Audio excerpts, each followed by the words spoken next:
Got Good it. afternoon. Happy Yes. rainy post-Easter Wednesday Yeah, yeah. from Buffalo, New York, recovering from one holy day, preparing for what is likely to be the biggest holy day of a long time in Buffalo because we haven't had a Super Bowl, but we are having the eclipse. Yes. Yes. We're having the So eclipse, and I did not realize how big a deal this eclipse is going to be. And again, I'm from Georgia where there's so many trees that eclipses are they're rare to even find one because we have so many trees. But here, the fact that a million people are predicted to come to Buffalo to maybe. see the eclipse. So with a million people coming to Buffalo, to a place that only has a million people, Right? we are here we are, just two people attempting to solve world's problems. So Yes. who are we today? So welcome, first of all, to Mhm. Accomplices for Justice. This is our fourth take four. Yeah. Uh, Take four. it is take four. I am Jonathan Freirich. My pronouns are he, him, his, or as I like to say sometimes, he, him, rabbi. And uh, and I am formerly congregational rabbi here in Buffalo. I am formerly a uh, uh, organizer and coalition builder at Voice Buffalo, and working to do that work effectively both here in Buffalo and in other places going forward. And we are joined, well, Pastor Hughes, you want to tell us who you are?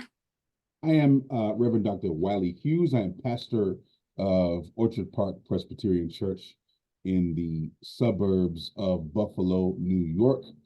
Um, I am a lot of things, and some days I put on different hats.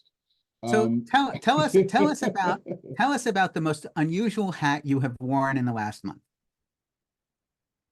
the most unusual hat I have worn, Jedi. Really? Jedi. And that's I yes, because I have two small children. I have a 4-year-old and a 7-year-old, and they had questions about Star Wars lore, and it was the time I've been waiting my entire life to put on my Jedi robes and to teach the younglings about the Force, and it was everything I had hoped for. So I feel like I'm passing on this wisdom from my own childhood to my children, and watching how they experience the Star Wars universe is just fantastic. I wouldn't trade it for the awesome. world. Well, so welcome to that joy. I have had that joy before, not in Yeah, the last month. right. In the Not in the last last month, month. in the last month, the strangest or most unusual or most joyful hat I have worn is father of a 16-year-old coming to learn Aikido with me. Interesting. I didn't know you were So doing Aikido, studying Aikido. So I have been, it's not something I necessarily talked about, starting in the 90s and really culminating in the couple of years following 9/11 in 2001. I began to study and learn a little bit of Aikido. That's Hmm. what we can get off on a tangent on Aikido, Yeah, but I studied that's another, Aikido for a year, so I'm very interested in. so that's Yeah, another story. yeah, But another story. uh, our son did karate for a while here in Western New York at a place called Western New York Karate Center, which is awesome if you want to bring kids Hmm. into good, thoughtful karate. It's out on Transit Road. Sensei Jim is amazing. But I've been wanting to do something a little bit closer to home for a long time. So there's another fantastic dojo here in town called Kintora. It is on Niagara Street in the heart of Old Buffalo, as it were, or Hmm. near Black Rock. And so I brought Sadie to do judo there, and they also have Aikido at the same time. And Oh, nice. so I started studying, and I got to bring Jude for the first time, and that was really exciting.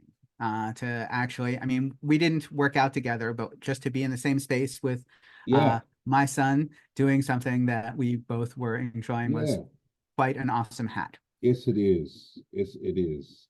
So Fatherhood is an awesome hat altogether, I have to awesome hat altogether. say. So we we had a couple of questions, and I want to give you space to get back into them because we had begun to talk about white Christian nationalism, and as you said, sort of on the surface. And you mentioned White Rage, which is an excellent book on this. Another book that we've been using is something called White Christian Privilege, Yes. which is doesn't quite go into the white Christian nationalism piece, but does have a different take on it. And for the history of all this, there are a lot of other books we can talk about, but let's start there. What did you want to say about white nationalism, Pastor Hughes, that we haven't yet said? I think what we didn't touch on was and this is something that we talked about after our podcast last time, was that Christian nationalism was an act of backlash. It came in response to the civil rights movement. It's one of the things that came as a response to the civil rights movement. And I was hoping we could touch more on that this go around, because so I have a question yeah, with regard to that. Yes. Because so if we, and I know some people have problems with Ibram Kendi's analysis, but I like his historical analysis, has stamped from the beginning framework. Yeah. And his stamp from the beginning framework is not would push back on your backlash thesis here, and say the issue with white supremacy, the issue with racism is not that it's a fixed ideology in response to any particular thing. Rather, it's a malleable, adaptable form of oppression that takes on different forms as needed to continue to pursue what you can remind us of, which is extractionist exploitative capitalism. Okay. Motivated by using race as an excuse to extract more from some people and less from others. Yeah. And that's the overarching framework, and that what we see. So therefore we might, I wonder if it's helpful to look at, okay, this manifestation of white nationalism that you're talking about, white Christian nationalism, comes in response to the civil rights movement, which undid some of the other sort of particular nastinesses of earlier white Christian nationalism. But white Christian nationalism has been there all along. Okay. I can concede that. I don't think we're saying different things, but yes, no. correct. I wanted to add the nuance first, because I think if we see it in the continuum, if we see it, okay, yeah, and I like to start with talking about the doctrine of discovery as the beginning of this. Okay, all right. So this is an argument from another book, which I'm going to get, which is The Hidden Roots of White Supremacy and the Path of a Shared American Future. Oh, wow. Okay. I like that. That. So I'll put it. Yeah, please. Yes. That sounds like a good read. It is a super read. One of the things, so this is Robert Jones, and one of the things that Professor Jones does is he says, when we say the original sin of America is racism, anti-Black racism, we are missing a couple of other original sins that are intertwined. So, first of all, you can't say original sins of America without saying anti-Indigenous genocide. Okay, well, pause, because I think when we say America's original sin is racism, I think that is the full stop, because racism is not necessarily anti-Black. Racism is racism, right? And so when we're talking about the indigenous people, that was also racism.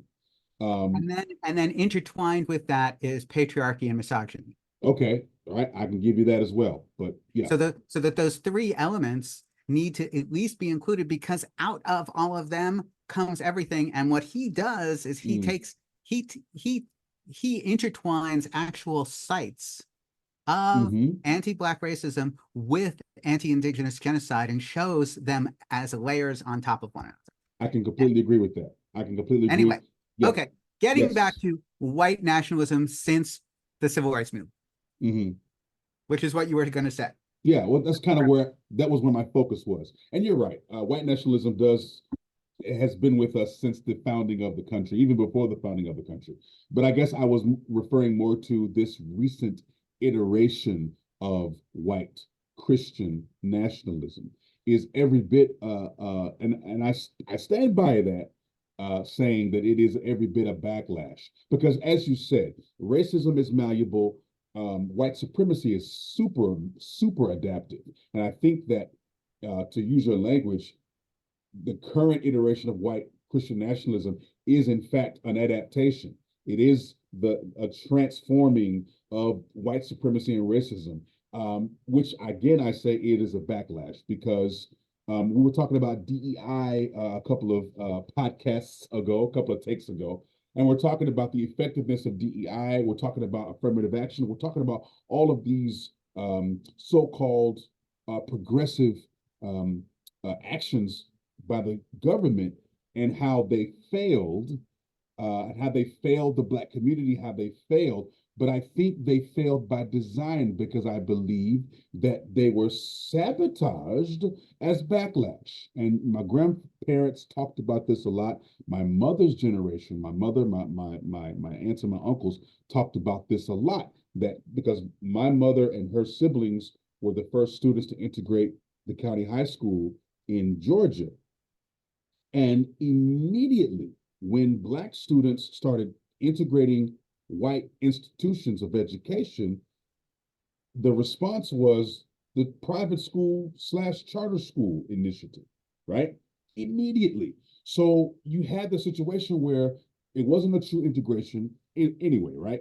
Integration would have meant that Black students would go to white schools and white students would go to Black schools. That's integration. This really wasn't integration. This was more of an assimilation. We left Black schools and we went to white schools, and the Black schools just degenerated. But the response to Black students coming into white schools was the support of private schools and the growth of private schools, and then of course the charter system. So it's a backlash. Yeah, absolutely. So as a white Jewish guy with my family in Charlotte, North Carolina, I can point geographically to this. yeah, So just to support your yeah, claim here with data points, yeah, right? Charlotte was a site of incredible fighting against school integration. yes, And so downtown Charlotte today, or at least in 2016 when I last lived there, right, there are a couple of very expensive neighborhoods in the center of Charlotte that are not served by public schools that white people with advantages send their kids to. So in the center of Charlotte, mm-hmm, there are private schools. mm-hmm, And when we moved to Charlotte in 2011, we were told to move to a neighborhood so that we could get, and this is a quote, public school for private school, private school for yes, for public school public school, prices. yes, yes, yes, yes, And so we ended up in neighborhoods in the ring suburbs mm-hmm, because that is where white flight went to. that's it, And uh, and I don't have to tell you that hand in hand with the quote unquote diversity in those schools was also the anti-Semitism that our son of faced as a course, kindergartner and first grader. So in his kindergarten class, he was proselytized by another student and the teacher allowed it. mm-hmm, And that teacher also told him in the wake of the Sandy Hook tragedy all about how we needed to be prepared for our guns being taken away because so Jude, who was in kindergarten, so this is gets into the car with Ginny, his mother, my spouse, God bless her, after school and says, "Mom, exactly how did Hitler kill all the Jews?" mm, And she finds out that it turns out his kindergarten teacher, again, kindergarten teacher, Yeah. told the class that Hitler killed all the Jews first by taking their guns away. Yeah. So, in any event, Yeah. I an mean, addendum to obviously the charter school movement is yet a newer manifestation because yes. you can trace the Yes, you move can. to private schools and parochial Yeah. schools, Yeah. and then the move to charter schools. But in between there, you get the school voucher movement. Yes, the school. I was going to mention the school voucher movement. Yeah, yeah. So these are all backlashes. It's almost. I mean, you can see the same thing played out in affirmative action. I have an article. I was sort of reading an article about the backlash to affirmative action, and and I've been trying to. I had an account to one of those university libraries, but I don't know what happened to it. I can't access it anymore. But anyway, I, I I'll be more prepared next time. But the article, the abstract of this article talked about when affirmative the the impetus of affirmative action may have been great. The talk about affirmative action was the right talk to say that to acknowledge that there's a disparity in the workplace, and the disparity falls chiefly along the lines of race. But the way that the actual affirmative action legislature was built, it downplayed race and really focused more on gender. And so the article talks about just speak about numbers, that the number of people who benefited, the highest number of beneficiaries of affirmative action were white women. And so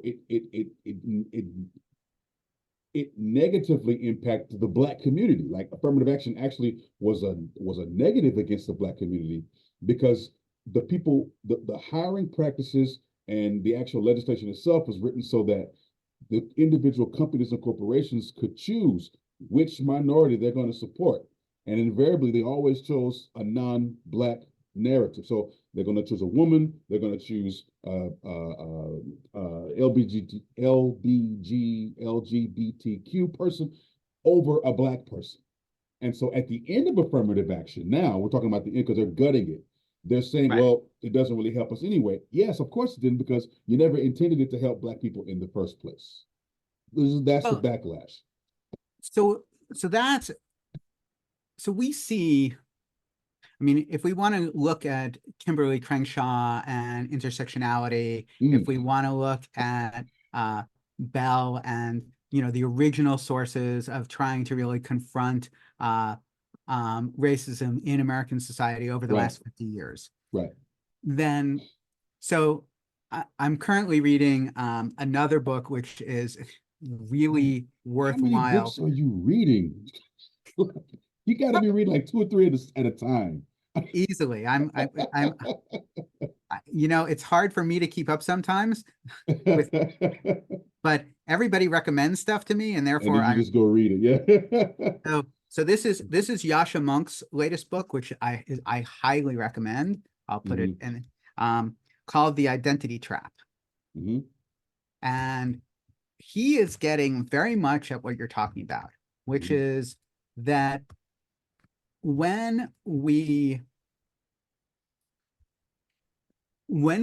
take a superficial idea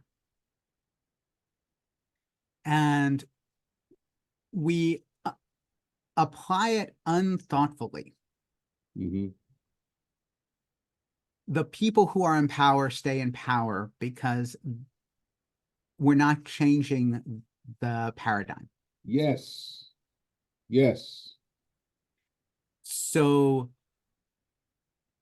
we can look at, I'm married to a very serious feminist scholar. We can look at second wave feminism in exactly the terms that you just laid out, which is that white women, primarily from certain backgrounds, benefited the best from a certain approach to inclusion of women. Right. So this is the Supreme Court. This is not the one I was reading earlier. I couldn't access earlier, but this is one that sort of touches on similar similar By the way, ideas. anytime you need something from a library, let me know. I am a recent graduate of Syracuse and have Ah, access to yours. their library. Yes. Okay. Thank you for telling me that. Because good. That's good. I'll just send it to you, and you can get it from me. Perfect. Thank you. Yes. Uh, are you kidding? We are in this together. So, Yeah. um, So okay, yeah. so how white people stole affirmative action and ensured its demise. So the same thing. So this is happening in a lot of other places. Like we mentioned obliquely in one of our first conversations about how Jews don't fit into DEI. Right. Right. Because I'm a white guy. It doesn't matter that I'm Jewish and people will kill me Exactly. for being Jewish. I'm still a Yeah. white guy. This country loves to pick and choose who's what when it's beneficial, right? So, and then of course, what Monk points out is the fallacy of the exception proves the rule. Hmm. Because Right. and this is something, and it's another Ibram Kendi identification of the trend of upsuasion, right? This Mm. idea that we will prove to white America how worthy African Americans are over time. So uplift suasion is what Kendi calls it, Hmm. by showing that African Americans are more than equal to the task of being excellent Americans. We're going to Mm. show them. So this is, so he cites any number of scholars from Frederick Douglass to W.E.B. Du Bois, all the way through, Dr. King and Malcolm X. If only people will get to know us Yes. as the great competent people that we are, which Oh was yeah. also, the problem is at the heart of that, and actually, and Du Bois points this out in Black Reconstruction, that the people who knew African Americans best in the first half of the 19th century in this country were the enslavers. Yep. They knew. They knew just how hard they worked. They knew They what we knew were capable of. just how smart Oh African yeah. Americans were Oh because you yeah. could tap an African American to manage your Oh plantation, yeah. Oh yeah. just how innovative. And so this uplift suasion argument is undermined by the fact that this has nothing to do with how well some people know other people. Exactly. Exactly. Unless, and this is another thing that Monk points out, we encounter one another in a situation where we are equals. Right. So one of the things that is happening, and this I'm very interested, Pastor Hughes, in your perspective on this. This is also coming from Monk's work, is that we're seeing a return to segregation for the sake of safety. Hmm. So Yeah. all ethnic dorms at college, Yes.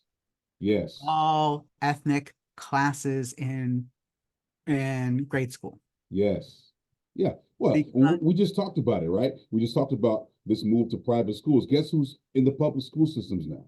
It's mostly non-white students. Most of your white students are going to go to a charter school or right, private but school. no, but these are in the advanced liberal Yeah, school. no, I know, but I'm saying we've seen this before, right? We've seen that No, parallel. but this is from a new perspective. This is the Mm, celebration of identity. yes. So, We, so Bank Street, a super progressive school on the Upper West Side of Manhattan, is promoting white identity for its I young see white what you're students, saying. and Ah, promoting Black identity for Black students and Hispanic identity for Hispanic oh my students. gosh. And then they can feel safe to be who they are. Mm, yeah, segregation by another name. Well, it's the racialism of whiteness as well. Yeah, yeah, yeah. But the safety is a disguise, right? This whole No, idea no, of no, no. The safety is the point, okay, in what way? because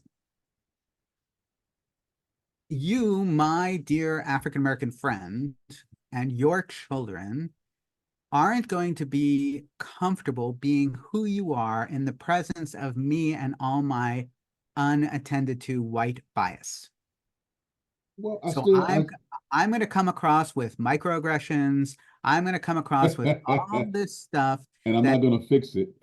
that that is going to force you to be uncomfortable in the classroom, Right. I or see what you're force you saying. to be uncomfortable in Yeah. your dorm, In and my neighborhood. Yeah. therefore you need a home base where you get to be safe. Right. Right. Rather than to deal with the issue, let's just segregate everyone so that everyone feels safe. It's great. So, I'd like your reflection on, because you're a Malcolm X, a student of Malcolm X, a Hmm. serious student of Malcolm X, and this is in effect a conversation that Malcolm X and Dr. King were having Yes. in the 60s, which, Yes. which is whether or not it would be possible to have a separatist African American culture in America. I mean, Yes. at some point we have to start towards these things by thinking, what's the society we're aiming for? Right. Right. Yeah. And Malcolm X, and this is where a lot of people thought that Malcolm X and Martin Luther King were at odds with each other, when in honesty, when in actually they were actually coming together. Their mentalities were shifting toward alignment because toward the end of Malcolm X's life, he had begun to realize that same thing that Martin Luther King realized toward the end of his life, that this idea of desegregation, what they called it back then, desegregation, may not have been the best option for Black people. And Malcolm X had always felt that way. He'd always, because the Black Muslim movement was in itself a separatist movement. And but as time went on, Malcolm was really keen on saying, okay, is Black separatism the answer? And Martin Luther King was saying, well, of course not, because this is America, and America is a melting pot or whatever, and this is how we deal with this issue of race in America, by coming together. We can't, because we're here together. Whatever happened in the past is in the past, right? It happened, and now we're here. What are we going to do about right here and right now? We have to work together if we're going to make America a better place. And Malcolm always believed that, okay, that might work in the future, but that's not what's going to work for us now. And so his idea of Black separatism evolved into something akin to what you're saying now, is not so much separatism, but just investing in the Black community exclusively, to say that we're going to support Black infrastructure, we're going to support Black schools, we're going to support Black businesses, we're going to help create Black banks, we're going to help, so that the Black community, where it is, the Harlems, the Chicagos, the South Side of Chicago's, the ghettos, can be revitalized. And Dr. King was saying, you know what, I kind of feel where you're coming from, because I feel like I'm inviting my people into a burning house. We're working so hard to come together, but I feel like we're trying to integrate into a burning house. And so there was some intersectionality that was happening, and of course, an assassin took care of that. But So, yes, so in that, what do you think of Dr. King's shift towards a general approach to ameliorating poverty as opposed to ameliorating Black poverty? well, because Dr. King realized that poverty was poverty, and that poverty was not a racial thing. Poverty was a class thing. And in fact, Bernard Rustin would say that, race is a distraction. A lot of people, man, Bernard Rustin was such a revolutionary. People don't really get that. You don't really get that from mainstream education. But Bernard Rustin had said this several times, that, we're talking about race. We're banging our heads against this wall about race, but the real issue is class. It's classism. It's this idea that there's a rich elite and a poor, and the poor masses. And the best way to stop the poor masses from gaining momentum against the rich is to turn the poor masses against each other. And so one Well, of the ways so they do that is by race. so Rustin's initial assessment then moved into the against the poor campaign by Dr. King and then reasserted Right. by Isabella Wilkerson in Caste.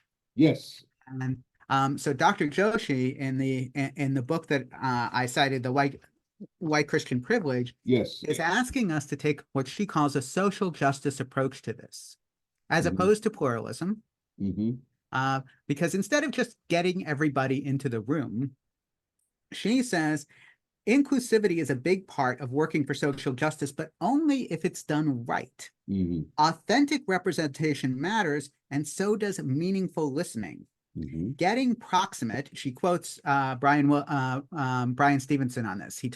Who talks about how important it is to get proximate, that we have to get next to the people we want to solve problems with, right? Yes. So getting proximate does not just mean inviting a Hindu or Jewish representative into the room. If you are not going to take what they say seriously, then do not patronize them by making them window dressing. Right. A seat at the table only helps produce real change when the person in that seat holds a real voice, even and especially when that voice may make you uncomfortable. Right. Getting proximate is not a one-time experience. You cannot get proximate in one Saturday afternoon. You cannot claim to implement an inclusive governing philosophy just by having a rabbi or a shaman deliver a prayer at a function.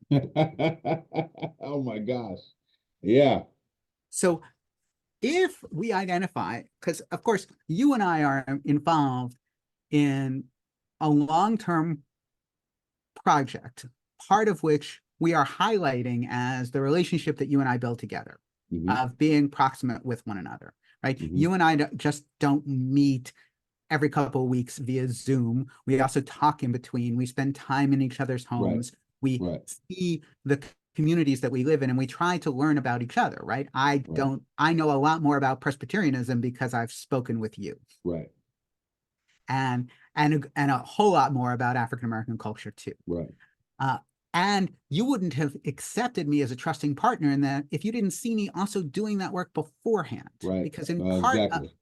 part of the being proximate stuff is doing our homework. This is Right. another. Dr. Joshi is she's a professor, so she's keen on us doing our homework. Mm-hmm. And so we need to figure out how to work towards being proximate, work towards showing up, and work towards doing our homework, because the white Christian nationalism people are out there doing their work all the time. Yes, and more to the point, that what they're doing is not. It's in avoidance is what I've been trying to get at this whole time. They want to avoid this kinds of conversations because to avoid it is to say that it doesn't exist. It's to say that we don't need it. It doesn't affect us. And so let's whitewash everything. Let's not touch it. Let's not talk about critical race theory. Let's not talk about racism, white supremacy. Let's not talk about it. And the people who want to talk about it, they're over there. And we who just want to be American and white and Christian, we're going to be over here and we're going to rebuild this country. We're going to make it great again. They don't want to engage in that. And if they do, it's always performative. And I don't know who coined the phrase performative justice. I want to say it was Jane Elliott, or I don't know who coined it, but it was the perfect statement. Performative justice. And it bothers me so much because I am that token Negro who was always invited to do invocations, to sit on this board or that board, not because they value my input or they value my expertise or they value my skills set, but because I am an African American. And they want people to think or to feel that they are sensitive to these issues. But when I get on these boards, when I stand before these people, they have no intention of talking to me about anything. They have no intentions of including people who look like me in their dealings, nothing. And it really gets on my nerves because they get the press and you go to their website and it looks like America. It's a rainbow. You know, they got black people, you got Indian people, you got this people, but yet when you get in those boardrooms, it's all homogenous. And the policies that they make is so out of touch with the very people who they claim to represent or the people that they claim they want to welcome. You know what I mean? So I think it's Hobson who said performative justice. So here Hobson. I have a provocative question for you. Okay. you got your job because of performative justice. I'm leaning toward that now. Yes, I wouldn't have said that last year, but now I'm starting to. I'm starting to feel So, like a DEI hire. I do. I really do. no, however, I having said it, opening up the door to critique, Yeah. I'm going to do something slightly rabbinic. Okay. Uh, the the principle of behavioralism in Judaism is, for all intents and purposes, a fake it till you make it idea. Okay. Nobody starts out as a child being a good person. Okay. Mm-hmm. We are selfish. We start out hungry and tired and Yeah. uncomfortable. As children, if we are not given what we need, we are entirely selfish. Yes. We need to be taught generosity and compassion and love. We Yes. need to learn how to be righteous. Mm-hmm. We need to learn how to be loving. Mm-hmm. We also, in Judaism, that is communicated in large part by saying we have obligations, because we are not going to prey on good values and good virtues on our own. We're only going to do it when we are asked to, Okay. Okay. That makes or sense. even more so when we are commanded to. Mm. So we create a covenantal structure that says we start out in arrears. Creation is a gift. We have to Yeah. earn it. You're right. And it's a gift from the mystery of the universe. And we're going to fulfill our relationship to the mystery of the universe, whatever it is, by accepting that we owe it something. Mm-hmm. What do we owe it? Good behavior. Right. We owe it, in my estimate, basically the campsite ethic. We need to leave Mm-hmm. the place better than we found it. Right. And in so doing, we have to create habits that create good thinking. In Judaism, the understanding is it's not, good thoughts are not the origins of good actions alone. Good actions are as likely to create good thoughts and good feelings. So I am required to pray, not because I want to, but because Mm-hmm. in praying, I will in fact develop a more righteous, more compassionate, Interesting. more generous Wow. personality. And Interesting. so fake it till you make it is what happens. Mm-hmm. We become better people, not because we want to, but because we live in a society of people who demand it of us. And then we submit to the idea that, oh, okay, it will be better for me to live among society that works better, including my family and friends and community. And so your Orchard Park Presbyterian said, we actually looked out into the world and said, we want to live in a society where even a white church can have an African American Mm-hmm. pastor. Did they understand the ramifications No. of what that was going to demand of them Yeah, over time? I don't think they did. No. Maybe some of them did. A few. Well, okay, and then let me clarify a few things because I don't want anyone who might be listening to think that I am pounding the church in a negative way. I'm really responding to how I feel. This is not about what the church is trying to do to me or whatever. This is how it feels. And I was saying that sort of to piggyback off of what we were talking about performative justice, as far as what that performative justice feels like to African Americans or to anyone who is oppressed. When you get into these circles, you feel as if you're sort of a DEI hire or you feel like a token. That's how it feels. And I know intrinsically that, at least I hope and I pray that that is not the sentiment. You know what I mean? And so I give people the benefit of the doubt. But yes, you are exactly right. I think they weren't they weren't aware of what that would actually mean to have an African American. And so, I've been here for 2 years, going on 3 years now. And and it has been a very interesting situation because by virtue of me being here, there's already been so much change. Okay. Just by me being here. I haven't even made any, I haven't even attempted to make drastic changes to the way things operate or even to change their ethos or anything.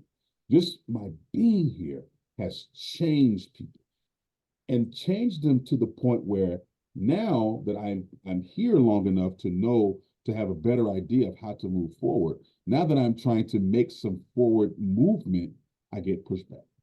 And the biggest pushback is, well, I don't understand. Why do you're here now? What, So, you know, so exactly. you But know, but without the performative justice component that helped bring you here, because of course it's not 100%, yeah, of course not. right?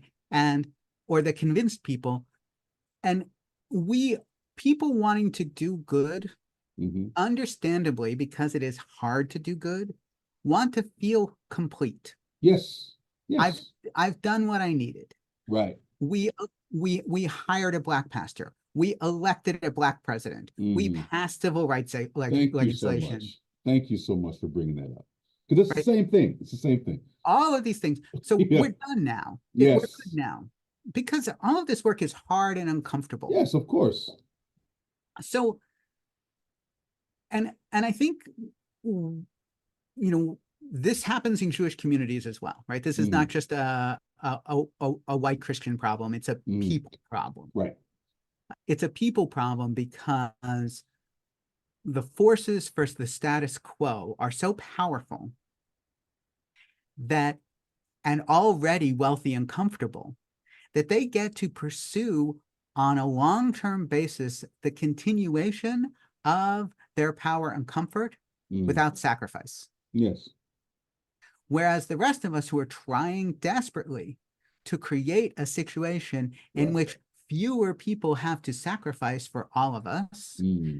still have the hard sales pitch of, hey, this is going to be a lot of work for a long Yeah. time. Yeah. None of this is going to happen because redemption is not a place, it's a process. Yeah. Yeah, you're exactly right. I don't know if you ever listened to Shahid Bolson. No. He's I may have mispronounced his name. He's an American. I think he's from Michigan, but he's a very outspoken Muslim, a Muslim convert. And he Boson? Bolson. Bolson, yeah, he's he's something else. He's out there. But he did mention something in a video where he said the the the enigma of Western. So he's very critical of Western civilization as a whole. He's always talking about the West. He said, but the enigma of the West is that when the West realizes that its civilization, its way of thinking is becoming passe or it's waning, its power is waning, instead of making the necessary changes to continue on, right? Instead of submitting itself to the process of evolution and change, what it does is it pays lip service to change on the surface, and it figures out a way it figures out a way to speak change and to speak evolution as far. Of course, somebody calls me right in the middle when they know I'm doing something. Sorry about that. They That's they okay. they make changes just enough to convince the rest of society that society is changing, but underneath the surface, it's the same. And he says, you realize that nothing has really changed when times of during times of crisis. And then he goes on and talks about the history of Western civilization. He talks about the revolutions in France and all these places. He said, what happens when the veneer of civility is wiped away by a crisis, a famine, or a natural disaster? You see the true nature of people. And it's always exploitative. It's always bullying. It's always saying, "Well, I'm weak and I'm strong and you're weak, so I'm gonna take what you have." He said that's the default, and the powers that be, the rich elite, understand that, and they also understand that they can play a role in changing it, but they refuse to do so. And so instead of saying, okay, well, let's use our vast resources to alleviate the symptoms that causes people to cannibalize ourselves as a civilization, they won't do it. Oh, it's actually worse than that. Well, I'm being nice. Come on. Well, no, Come on. Shahid is being nice because he's not Yes. taking into account this book. Right, of course. Well, I mean, I don't even know if he's So ever read that book, but it's just so interesting that so he said it so that way. so what Winners Take All points out, and what Anand Giradharadas says, is what we've seen is the billionaire class sees the social ills Mm, and says, in recognition of government being the enemy, that the best way to attend to these social ills is using business practices that work it, elsewhere. exactly. But the key to that is no sacrifice, Right. because at the heart of that is a win-win. That's So it. at the heart of the McKinsey method is you bring in the consultant Yeah. Yeah. and you look at poverty and Hmm. people struggling with poverty, and you say, okay, how do we solve this problem? And we solve this problem with an app. Yeah. Some venture capitalists help Yeah. us support, and nobody has to give up anything. Yeah. But winner takes all, right? It's a win-win. Hey, you get your lip service, and we get to keep our profits. We get to keep our functioning. We function this way. Right. We're going to But keep functioning this at way. no point is anybody who has the most asked to pay more. Yes, and it's flies, and the part of the heartbreaking part about it for me is that it flies in the face of science, because the social scientists have been saying this for generations, that crime, theft, all of these things are linked to poverty. And so if you eradicate poverty, you eradicate crime, because the only thing that pressures an individual into crime is poverty. So Well, it's not. it turns out, so this is actually, whether it's Maslow's hierarchy of needs, Mm-hmm. or as I figured out in applying Maslow's hierarchy of needs, I kid you not, to Jewish mysticism. So in Jewish mysticism, the simplest approach to Jewish mysticism is a sort of four-world model: Uh-huh. the world of action, the physical world, the world of emotion, the world of thought, the world of spirit. Mm-hmm. In order to have something succeed, it needs to be balanced in all those areas. Mm-hmm. When I first got to rabbinical school back in another century, uh, I uh, I thought I was engaging in an upper world endeavor, that I could focus on spirit and mind almost entirely ignoring emotions and physicality. Mm-hmm. And when one does that, one doesn't pay one's bills, Mm-hmm. one doesn't balance one's checkbook, Right. one ends up in debt. And it turns out, when I was worried about how I was going to pay rent, I wasn't very thoughtful or spiritual at all. At all. There's no place for it. So what we miss is this idea that people who are struggling with resources cannot also have higher functionings Oh my either. gosh. Let me tell you a story, a brief story, but I gotta tell you this story. I was Please. telling my wife this.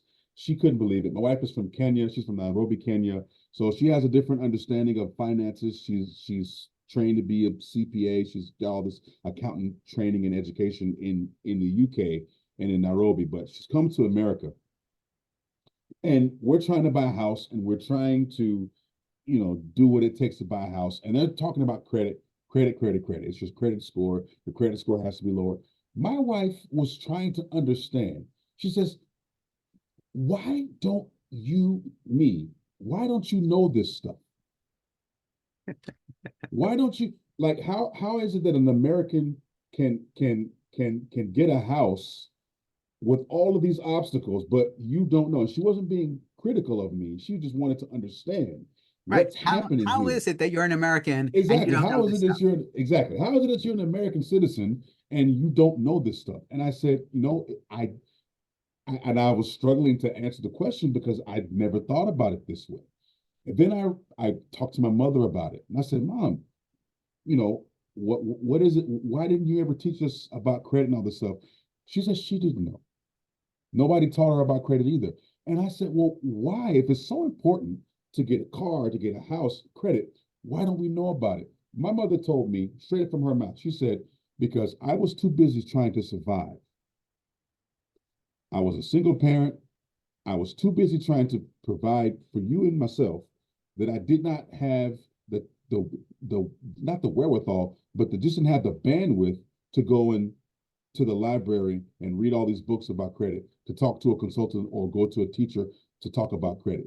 It just never the opportunity never presented itself. Meanwhile, my white classmates, my white counterparts would get this knowledge from their parents.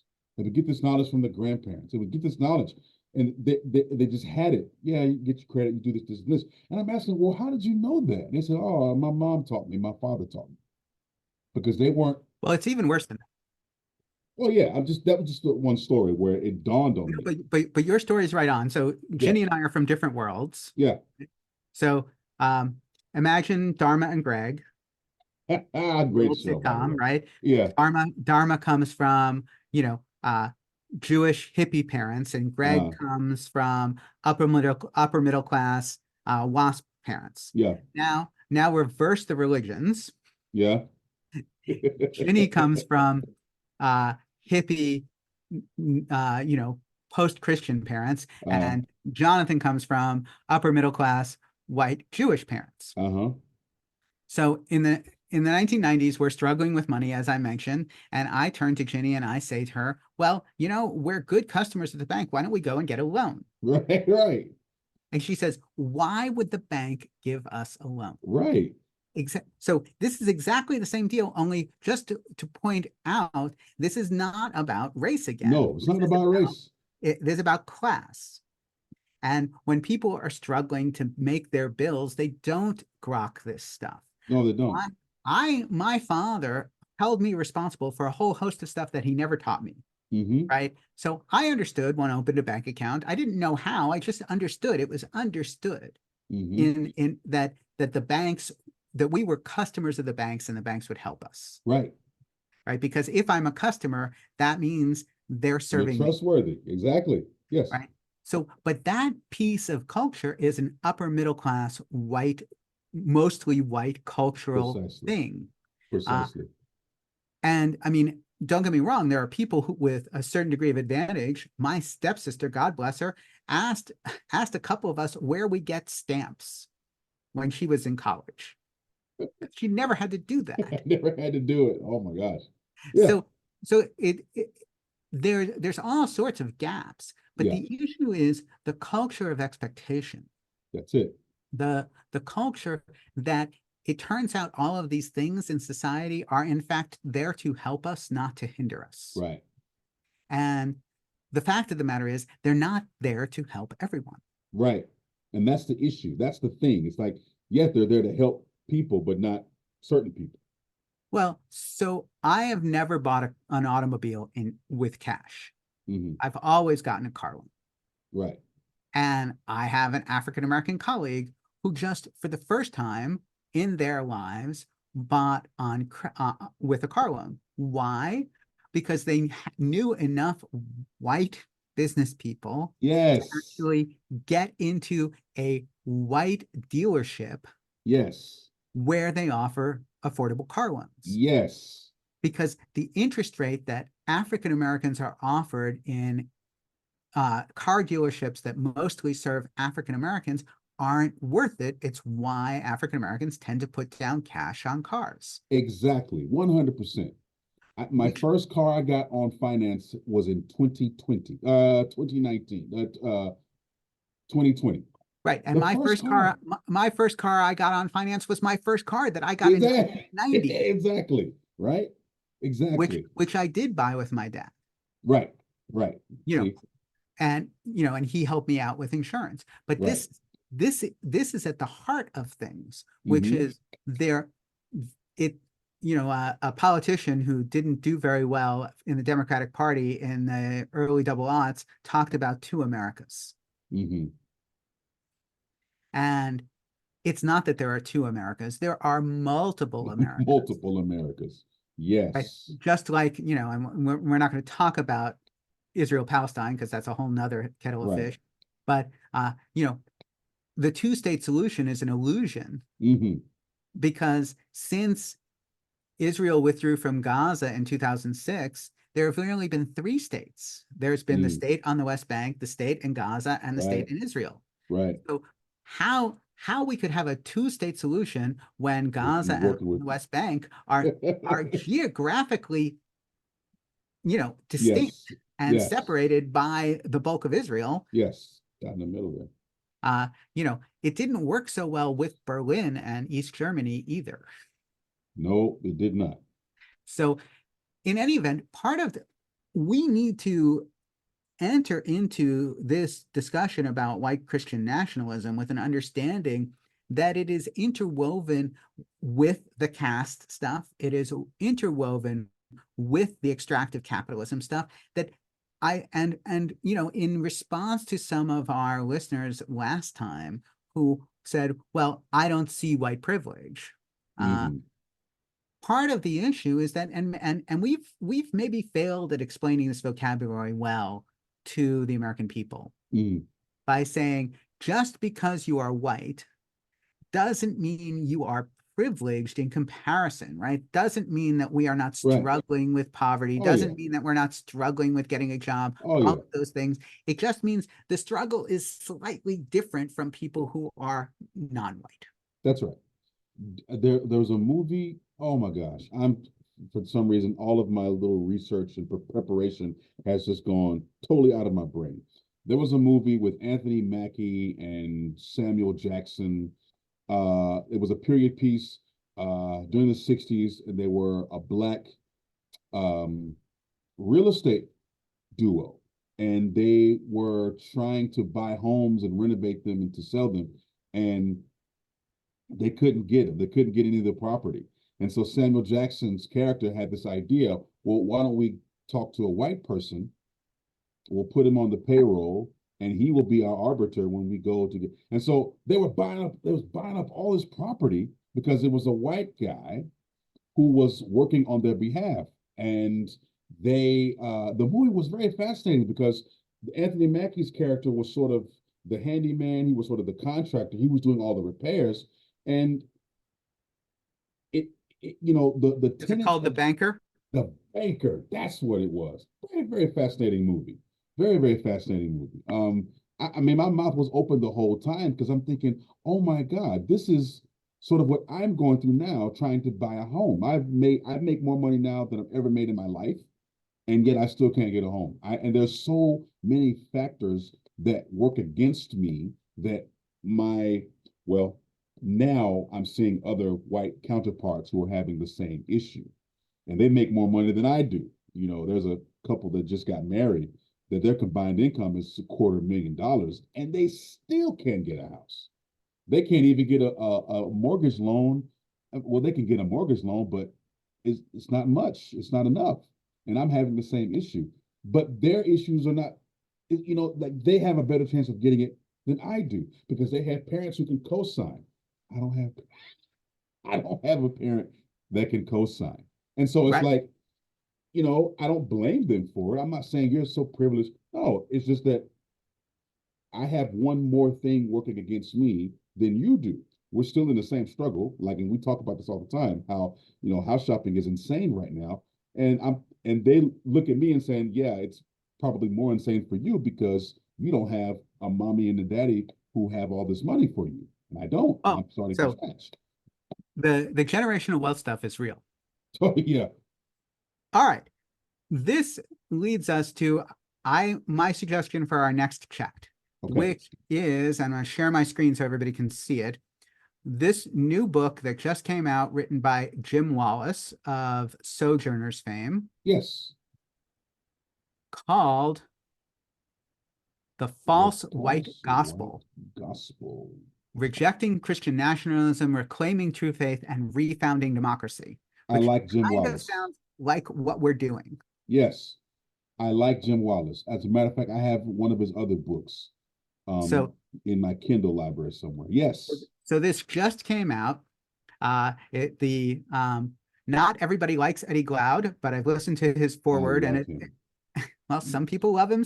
He's one of those people. And Yeah. Otis Moss III, who is truly amazing, has a quote on Yes. the cover. Wallace once again demonstrates why he is America's prophet and moral philosopher. So Mm. uh, this is very interesting. I just started it today. It just went on sale yesterday. Okay. So I'm we gonna are look that up. taking it to the streets. I picked up the book on Audible. We are responding to what's happening right now, and this gives us 2 weeks to review this and put it out there for everybody else. And we'll come back with this with anything that we haven't done on sort of the white supremacist aspects of capitalism. I think we kind of covered some of the white nationalism stuff. I don't know if we want to go back on that or we want to go forward with Jim Wallace. It dovetailed. It So dovetailed. so Yeah, let's use do this.